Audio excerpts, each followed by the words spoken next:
ఏమండి, మీకోసం వంకాయ మసాలా కూర వండాను, ఇదిగో తిని ఎలా ఉందో చెప్పండి అంటూ పరమేశం పళ్ళెంలో కూర వడ్డించింది అలివేలు.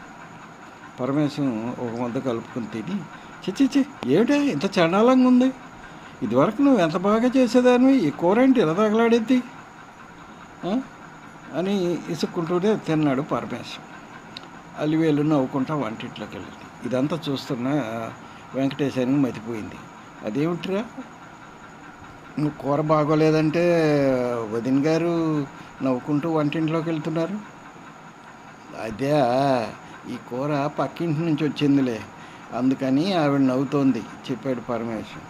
అవునా, నీకెలా తెలుసు అది పక్కింటి నుంచి వచ్చిన కూర అని? పక్కింటి సుబ్బారావు నేను ఒప్పందం చేసుకున్నానులే, వాళ్ళ ఇంటి కూర మా ఇంట్లోకి, మా ఇంటి కూర వాళ్ళ ఇంట్లోకి వెళ్ళినప్పుడు మెసేజ్ పెట్టుకోవాలని.